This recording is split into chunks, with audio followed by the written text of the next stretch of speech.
نحمده ونصلي على رسوله الكريم اما بعد فاعوذ بالله من الشيطان الرجيم بسم الله الرحمن الرحيم رب اشرح لي صدري ويسر لي امري واحلل عقدة من لساني يفقهوا قولي باب من ساق البدن معه، جو قربانی کا جانور ساتھ لے جائے۔ حدثنا يحيى بن بكير حدثنا الليث عن عقيل عن ابن شهاب عن سالم بن عبد الله ان ابن عمر رضي الله عنهما قال تمتع رسول اللہ صلی اللہ علیہ وسلم فی حجۃ الوداع بالعمرۃ الی الحج، یہ حدیث گزر چکی ہے۔ واہدى فساق معه الهدی من ذی الحلیفۃ، یعنی مدینہ سے نہیں قربانی لے گئے تھے، کہاں سے لی؟ ذی الحلیفہ سے۔ وبدأ رسول اللہ صلی اللہ علیہ وسلم فاحل بالعمرۃ ثم احل بالحج فتمتع الناس مع النبی صلی اللہ علیہ وسلم بالعمرۃ الی الحج فكان من الناس من اهدى فساق الهدی ومنهم من لم يهدي فلما قدم النبي صلى الله عليه وسلم مكة قال للناس من كان منكم أهدى فإنه لا يحل لشيء حرم منه حتى يقضي حجه ومن لم يكن منكم أهدى فليطف بالبيت وبالصفا والمروة وليقصر وليحلل ثم ليهل بالحج فمن لم يجد هديا فليصم 3 أيام في الحج وسبعة إذا رجع إلى أهله فطاف حين قدم مكة واستلم الركن أول شيء ثم خب 3 أطواف ومشى 4 من الأطواف فركع حين قضى طوافه بالبيت عند المقام 2 ثم سلم فانصرف فأتى الصفا فطاف بالصفا والمروة 7 أطواف ثم لم يحلل من شيء حرم منه حتى قضى حجه نحر هديه يوم النحر وأفاض فطاف بالبيت ثم حل من كل شيء حرم منه وفعل مثل ما فعل رسول الله صلى الله عليه وسلم من أهدى وساق الهدي من الناس وأن أروة أن عائشة رضي الله عنها أخبرته أن النبي صلى الله عليه وسلم في تمتعه بالعمرة إلى الحج فتمتع الناس معه بمثل الذي اخبرني سالم عن ابن عمر رضی اللہ عنہما عن رسول اللہ صلی اللہ علیہ وسلم۔ باب من اشترى الهدی من الطریق، جو راستے سے قربانی خرید لے۔ کیا ایسا کیا جا سکتا ہے؟ جیسے پہلے بھی بات ہوئی کہ اگر آپ یہاں سے تو جہاز پہ اس کا ٹکٹ کیسے دے کے ساتھ لے جائیں گے، ایسی مجبوری اور ایسے تکلف میں نہیں ڈالا گیا۔ آپ مکہ پہنچ کر بھی خرید سکتے ہیں، اور ایون مکہ پہنچ کر بھی نہ خریدیں، مینا میں بک رہی ہوتی ہے، وہاں سے بھی خرید سکتے ہیں۔ اور اب تو ایک اور بھی سہولت ہوگی کہ آپ بس پیسے جمع کرا دیں اور آزاد ہو جائیں۔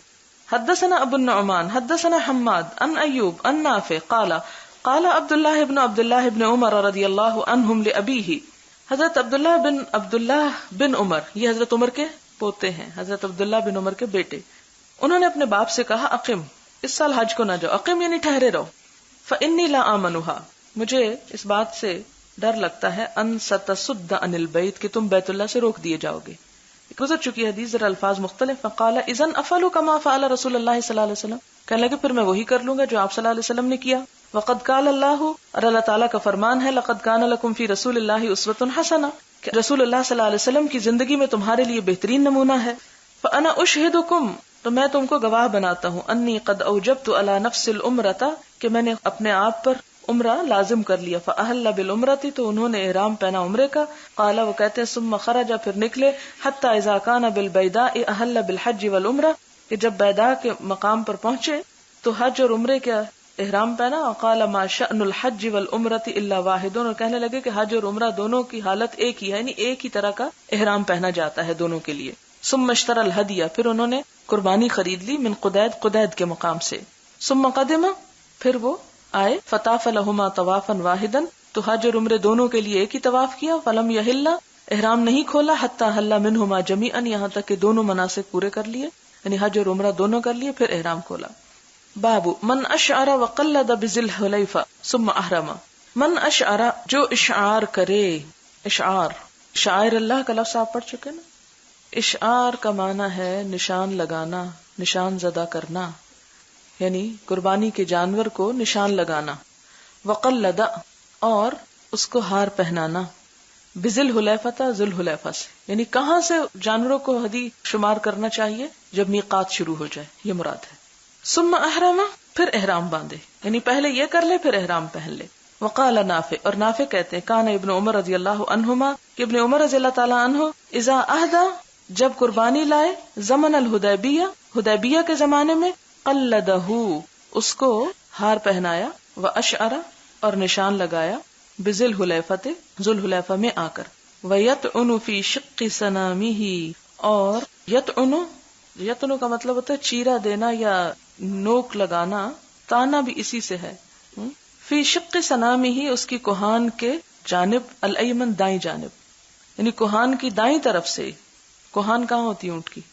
جو ابھرا ہوا ہوتا ہے، تو وہاں سے نشان لگاتے ہیں، کیونکہ وہ جب چلتا ہے تو وہ نشان نظر آتا ہے.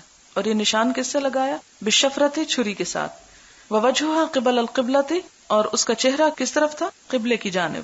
بارکتن، اونٹنی بیٹھی ہوئی ہوتی تھی.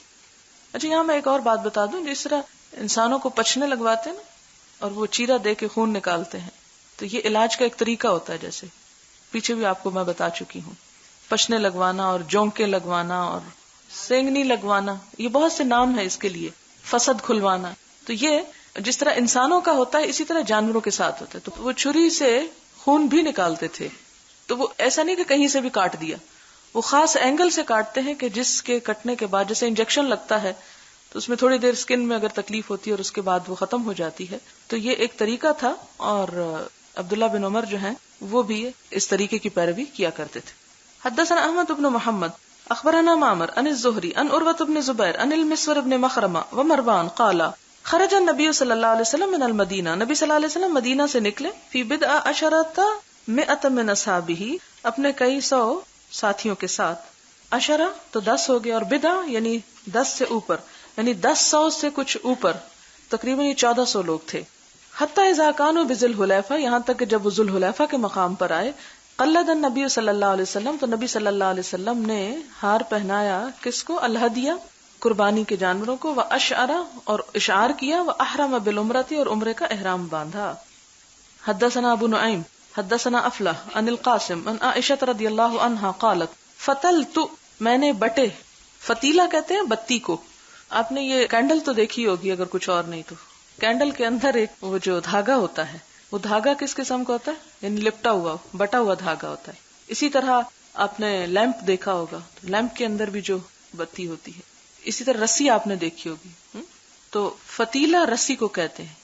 کینڈل کے اندر یا لیمپ کے اندر جو ہوتی وہ بھی ایک طرح کی رسی ہوتی ہے.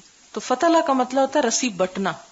جس طرح چٹیاں بناتے ہیں نا، تو اسی طرح رسی بٹنے کا بھی خاص طریقہ ہوتا ہے، اس میں بل دیے جاتے ہیں ایک خاص سٹائل سے.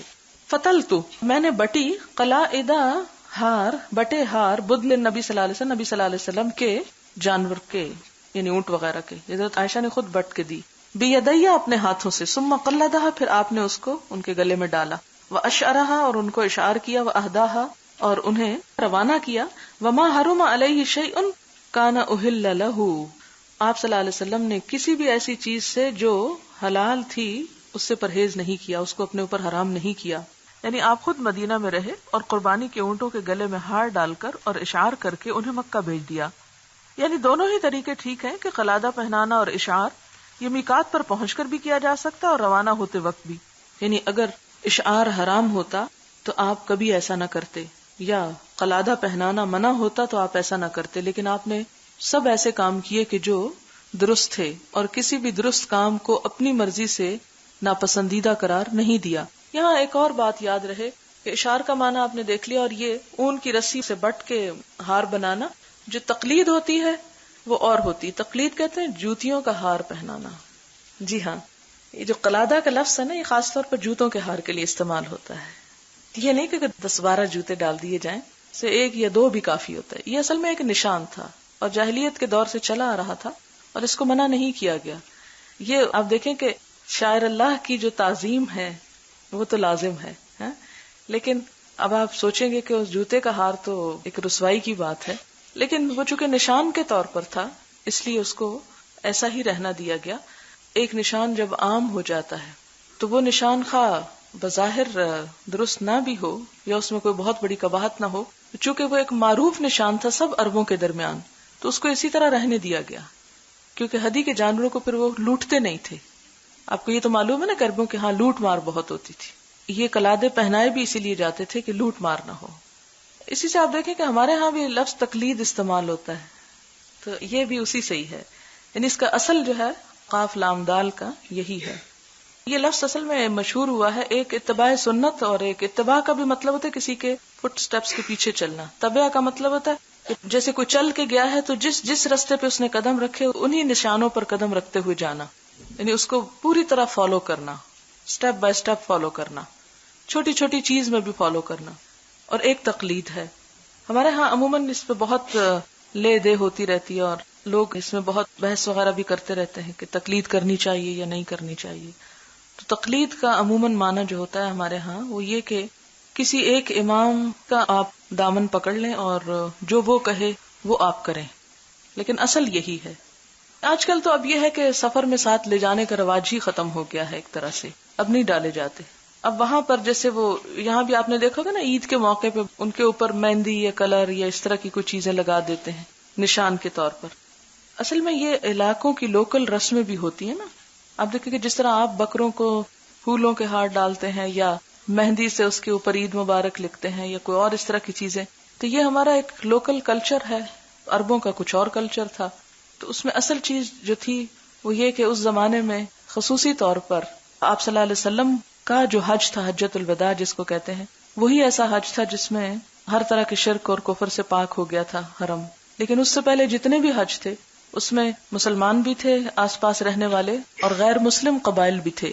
تو جب لوگ کہیں سفر کر رہے ہوتے تھے تو وہ عام سی بات تھی، جیسے قرآن بھی کہتا ہے کہ لوگ اس کے آس پاس سے اچک لیے جاتے ہیں. اگر کوئی قافلہ گزر رہا ہوتا اور اس کو کوئی اور آ کے لوٹ لیتا تو لوٹ سکتا تھا، ان کے ہاں یہ ایک بڑی معروف بات تھی. لیکن دوسری طرف کیا ہوتا تھا کہ اگر اس کے گلے میں یہ ہار پہنے ہوئے ہوتے تھے تو اس کی وجہ سے وہ ان کو ہاتھ نہیں لگاتے تھے. ان کو پتا تھا کہ یہ ایک بہت بڑا جرم ہے، ایک مذہبی جرم سمجھا جاتا تھا. جیسے حرام مہینے ہیں، اسی طرح احرام پہنے ہوئے لوگ بھی کہ خاص سٹائل کا ڈریس جو تھا وہ بتاتا تھا کہ یہ عبادت کے لیے، عمرے یا حج کے لیے جا رہے ہیں. اور اسی طرح اگر جانور ہیں تو ان جانوروں کے اوپر ایسی علامتیں ہوتی تھی کہ جس کی وجہ سے وہ پہچان لیے جاتے تھے اور ان کو کوئی بھی نقصان نہیں پہنچاتا تھا.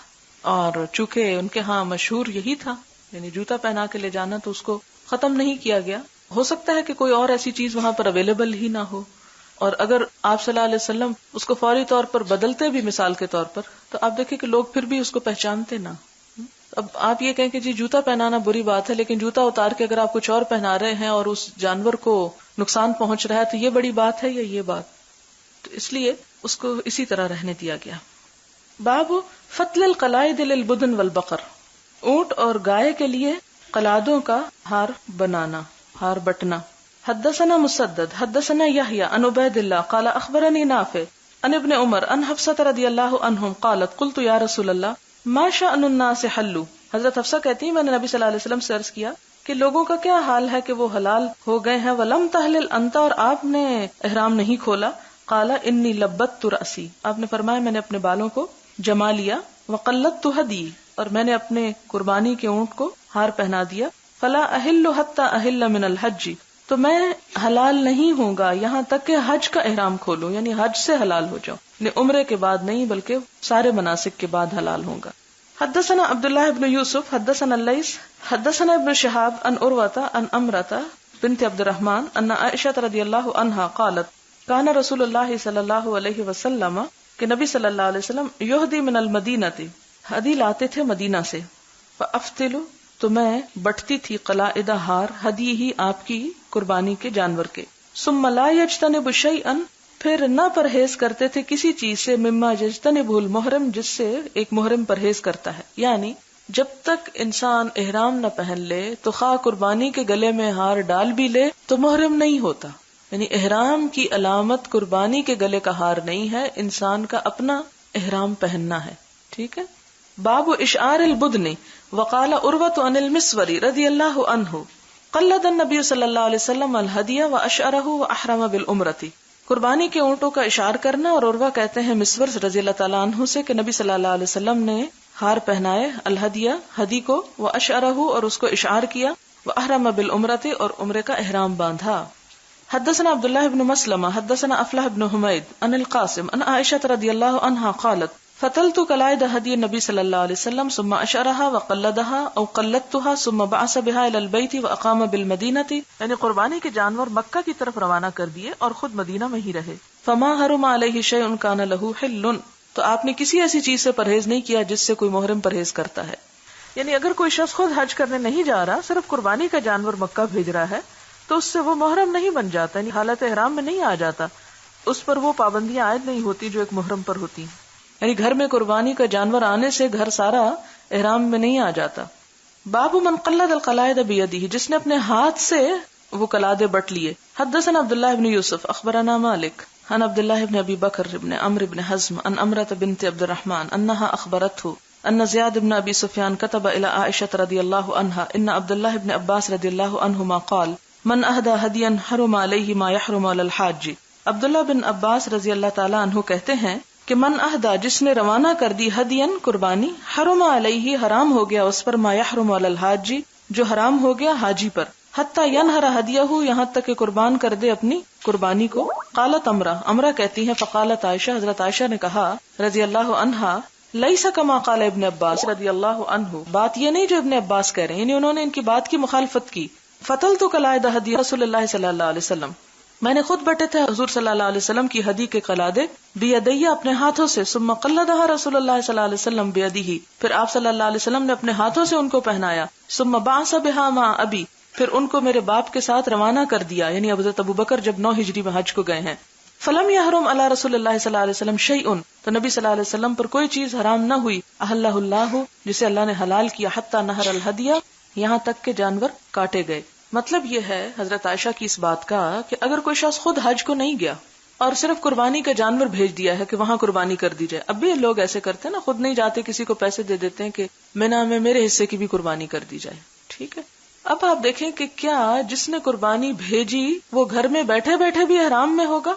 ابن عباس نے کہا کہ ایسا ہوگا، لیکن حضرت عائشہ نے ان کی مخالفت کی اور کہا یہ بات درست نہیں، اس لیے کہ میں نے خود نبی صلی اللہ علیہ وسلم کے ہدی کو قلادہ پہنایا، خود اپنے ہاتھ سے تیار کیا اور آپ نے اس کو پہنایا، اور میرے باپ یعنی حضرت ابوبکر کے ساتھ اس کو روانہ بھی کر دیا، اور آپ پیچھے جب گھر میں رہے تو کوئی بھی ایسی چیز اپنے اوپر حرام نہیں کی، یعنی حالت احرام میں نہیں رہے. احرام وہی پہنے گا جو خود بھی جائے گا، اگر صرف ہدی جاتی ہے تو احرام کی ضرورت نہیں. باب تقلید الغنم، بکریوں کے گلے میں بھی ہار ڈالنا.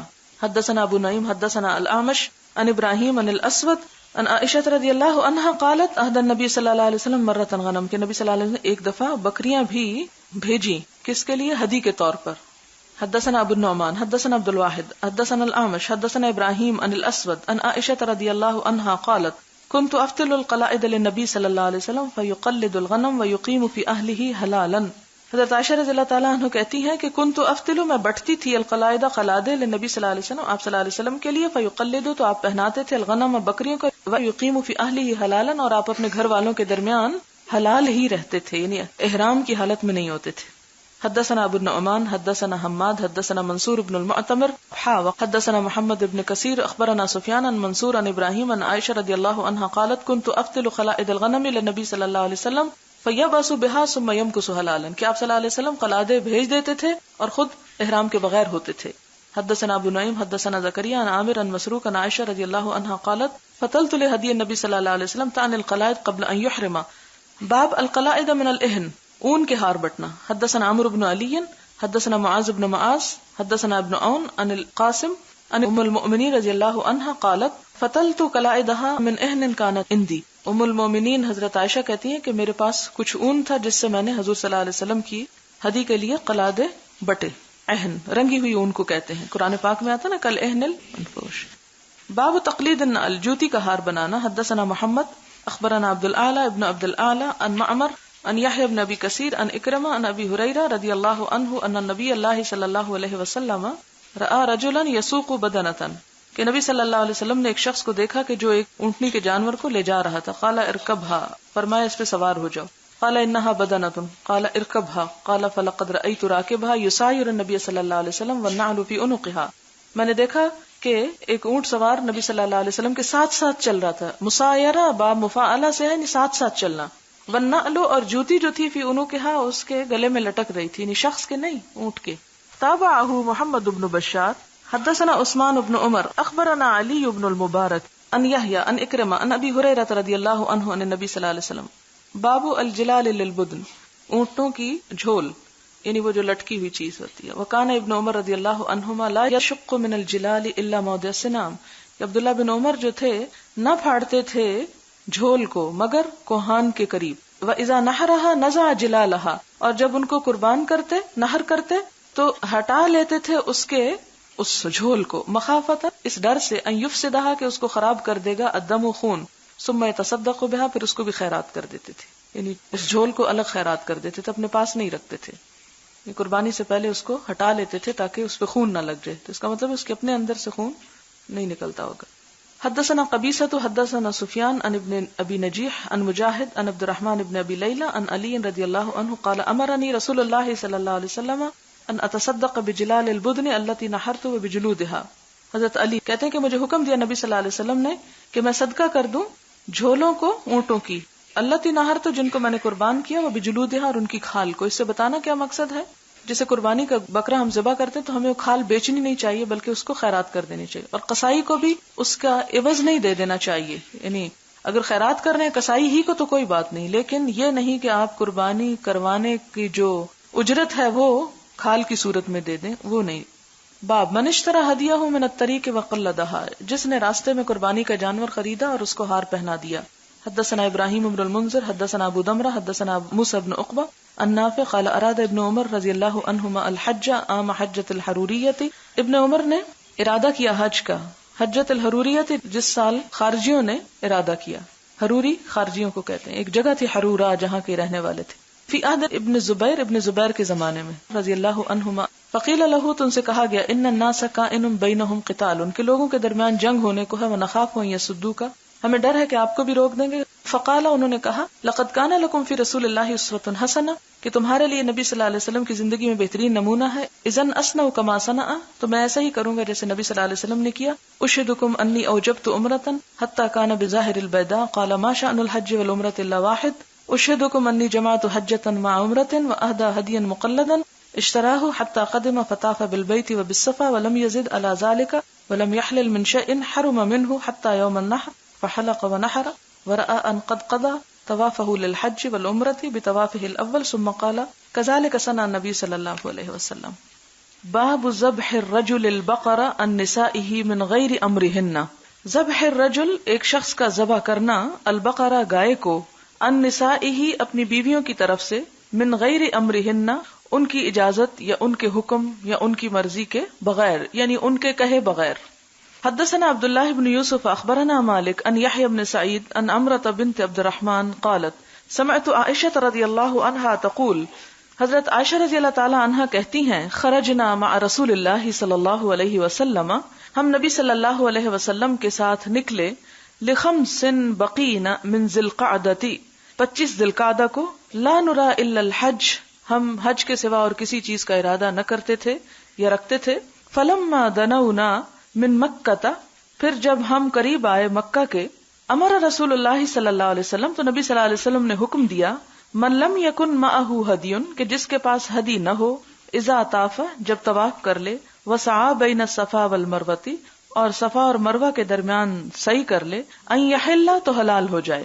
قالت کہنے لگی فدخل علینا یوم النحر بلحم بقر داخل کیا گیا ہم پر گائے کا گوشت یوم النحر کو، یعنی جب قربانی کا دن تھا تو ہمارے پاس گائے کا گوشت لایا گیا، یعنی لوگ لے کر آئے. فقلت تو میں نے پوچھا ما ھذا یہ کیا ہے؟ قال تو لانے والے نے جواب دیا نحر رسول اللہ صلی اللہ علیہ وسلم عن ازواجہ کہ نبی صلی اللہ علیہ وسلم نے اپنی ازواج کی طرف سے قربانی کی ہے. قال یحییٰ فذکرتہ للقاسم، یحییٰ کہتے ہیں کہ میں نے قاسم سے یہ حدیث بیان کی. فقال تو انہوں نے کہا اتتک بالحدیث علی وجہہ کہ لائی ہے تیرے پاس کون؟ یہ جو اوپر آئی ہے نا عمرہ بنت عبد الرحمن، یہ حدیث کی راویہ ہیں، حضرت عائشہ کی شاگرد تھیں، کہ وہ لائی ہیں تیرے پاس حدیث کو علی وجہہ اس کے اصل پر، یعنی جیسا کہ وہ ہے، یعنی درست بیان کی ہے. مراد یہ ہے، حدیث سے مراد یہ ہے کہ ایک قربانی سب گھر والوں کی طرف سے آپ صلی اللہ علیہ وسلم نے کی، اور اس کے بغیر کی کہ انہوں نے کوئی ریکویسٹ کی یا مطالبہ کیا یا مشورہ دیا یا رائے دی، کچھ بھی نہیں، اپنی خوشی سے. اس سے ہمیں کیا پتہ چلتا ہے کہ اگر کوئی شخص کوئی نیکی اپنے والدین کی طرف سے، کسی دوست کی طرف سے، مسلمانوں کی طرف سے، کسی کی بھی طرف سے اگر کرنا چاہتا ہے تو نیابتاً ایسا کیا جا سکتا ہے، اس کی اجازت ہے، اور اس سے کرنے والے کو بھی ثواب ملے گا اور جس کی طرف سے وہ کی جا رہی ہے اس کو بھی ثواب مل جائے گا. باب النحر فی منحر النبی صلی اللہ علیہ وسلم بمنا.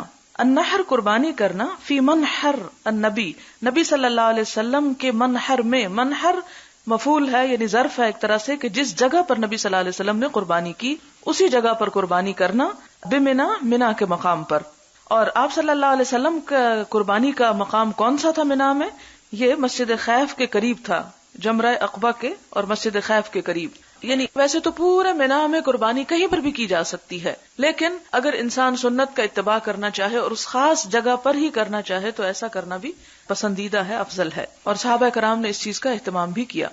حدثنا اسحاق بن ابراہیم سمع خالد بن الحارث حدثنا عبید اللہ بن عمر عن نافع ان عبد اللہ رضی اللہ عنہ کان ینحر فی المنحر، کہ عبداللہ بن عمر جو تھے قربانی کیا کرتے تھے قربانی کی جگہ پر. قال عبید اللہ کہتے ہیں منحر رسول اللہ صلی اللہ علیہ وسلم، نبی صلی اللہ علیہ وسلم کی قربانی کی جگہ پر. حدثنا ابراہیم بن المنذر حدثنا انس بن ایاز حدثنا موسیٰ بن عقبہ عن نافع ان ابن عمر رضی اللہ عنہما کان، ابن عمر رضی اللہ تعالی عنہ جو تھے، کان یبعث بہدیہ من جمع، بھیج دیا کرتے تھے، روانہ کر دیا کرتے تھے اپنی ہدی کو، من جمع مزدلفہ سے، من آخر اللیل، رات کے آخری حصے میں، حتی یدخل بہ منحر النبی صلی اللہ علیہ وسلم، یہاں تک کہ وہ داخل ہو جاتے نبی صلی اللہ علیہ وسلم کی قربانی کی جگہ پر، مع حجاج، حجاج کے ساتھ، فیہم الحر والمملوک، جس میں آزاد اور غلام سب طرح کے لوگ ہوتے تھے. یعنی آزاد لوگ ہی صرف قربانیاں نہیں لے کے جاتے تھے بلکہ غلام بھی لے کر جاتے تھے، ہر طرح کے لوگ جو تھے وہ وہاں پر پہنچ جاتے. اور عبداللہ بن عمر جو تھے وہ رات ہی کو قربانی کے اونٹ جو تھے وہ روانہ کر دیا کرتے تھے. باب من نحر ہدیہ بیدہ، جس نے اپنے ہاتھ سے قربانی کی. اور یہی پسندیدہ ہے کہ انسان اپنی قربانی اپنے ہاتھ سے کرے، یعنی خود اس کو ذبح کرے. حتیٰ کہ عورتوں کے لیے بھی آتا ہے کہ وہ بھی چھری پہ ہاتھ رکھیں، یعنی اگر قربانی نہ بھی کر سکیں تو اس وقت حاضر رہیں، کیونکہ صرف پیسے دے دینا یا صرف قربانی کروا دینا، اس سے انسان کی فیلنگ وہ نہیں ہوتی جس طرح اس موقع پر اس فعل کو ہوتے ہوئے دیکھ کر انسان کے اندر جذبات ابھرتے ہیں کہ میں اللہ کی خاطر اس جانور کو قربان کر رہا ہوں. اور انسان یہ بھی سوچے کہ اگر اللہ تعالیٰ کسی دن جانور کی بجائے میری قربانی مانگے تو میں کیا تیار ہوں اس کام کے لیے. اور اس وقت آپ دیکھیں کہ جب خون فوارہ مار کر نکلتا ہے تو انسان کے جذبات بالکل مختلف ہو جاتے ہیں، اور جذبات کے اندر اس قسم کی یعنی خون کا یوں گردش کرنا اور وہ اللہ کی محبت میں گردش کرنا انسان کے بہت سے گناہوں کی معافی کا سبب بنتا ہے اور انسان کو اللہ تعالیٰ کے قریب لے جانے کا سبب بنتا ہے. سورۃ الکوثر میں بھی کیا فرمایا گیا، فصل لربک وانحر ان شانئک هو الابتر. اللہ تعالیٰ جب انسان کو نعمتیں دے، انا اعطیناک الکوثر سے شروع ہوتی ہے نا بات، کہ ہم نے آپ کو خیر کثیر عطا کی. جب انسان کو اللہ تعالیٰ زندگی میں بے شمار نعمتیں عطا کرتا ہے تو انسان کا فرض بنتا ہے کہ وہ اپنے محسن کا شکر ادا کرے. اور شکر ادا کرنے کے لیے دو بڑی عبادات ہیں، ایک نماز ہے جو جسمانی عبادت ہے اور دوسری مال کی عبادت ہے اور وہ ہے قربانی. تو جب انسان قربانی کرتا ہے اور اللہ کے لیے کرتا ہے، اور جس طرح ایک حدیث میں آتا ہے کہ بظاہر وہ خون زمین پہ گرتا ہوا محسوس ہوتا ہے لیکن دراصل وہ اللہ تعالیٰ کے خزانے میں جمع ہو جاتا ہے. بظاہر وہ ضائع ہوتا ہوا نظر آتا ہے لیکن اس دن اس خون کے بہانے سے اور کوئی عمل اللہ تعالیٰ کو اتنا پسند نہیں جتنا وہ خون کا بہانا ہے. تو یہ مسلمانوں کے اندر ایک جذبہ جہاد کو بھی تازہ رکھنے کے لیے، ورنہ ہم جیسے لوگ جو ہر چیز سے دور ہو گئے اور تو خون بہتا دیکھ کے خود ہی بے ہوش ہو جائیں. اور آپ کو معلوم ہے کہ امت مسلمہ کی ذلت اس سے وابستہ ہے کہ وہ جہاد سے جی کترا ہے. آپ صلی اللہ علیہ وسلم نے فرمایا تھا کہ ایک وقت آئے گا کہ جب ساری قومیں میری امت کی طرف اس طرح چڑھ دوڑیں گی کہ جس طرح بھوکے دسترخوان پہ ٹوٹ پڑتے ہیں. لوگوں نے پوچھا کہ کیا ان دنوں میں ہم کم ہو جائیں گے؟ آپ نے فرمایا کم نہیں ہوگے، لیکن بات یہ کہ تم دنیا سے محبت کرنے لگو گے اور موت سے خوف کھانے لگو گے. تو یہ موت کا خوف جو ہے، حالانکہ موت تو برحق ہے، اگر شہید نہیں بھی ہوں گے تو جانا تو ہے ہی، تو وہ تو برحق ہے، وہ تو ٹل نہیں سکتی. لیکن یہ ہے کہ یہ سب کچھ آہستہ آہستہ کیوں انسان کو دور کر دیتے، کیونکہ ہم ان طریقوں کو، ان سنتوں کو، ان فرائض کو چھوڑ دیتے ہیں تو پھر دلوں پہ میل اور گرد آنے لگتی ہے اور وہ بڑھتے بڑھتے بہت سی جو حق چیزیں ہیں ان کو ناحق ہمارے سامنے کر دیتی ہے. اور پھر غیروں کا پروپیگنڈا بھی بہت ہے قربانی کے خلاف، اور ہر سال آپ دیکھیں کہ قربانی کے موقع پہ بے شمار آرٹیکلز ایسے آتے ہیں کہ جس میں لوگوں کو یہ کہا جاتا ہے کہ یہ ہم ایک بیکار کے کام میں ملوث ہیں. حالانکہ اگر اس کی روح کو دیکھا جائے اور اس کے مقاصد کو دیکھا جائے تو یہ امت مسلمہ کے لیے ہر سال ایک ٹریننگ ہے اس مرحلے سے گزرنے کی کہ تم ان کو قربان کر رہے ہو. سوچو خود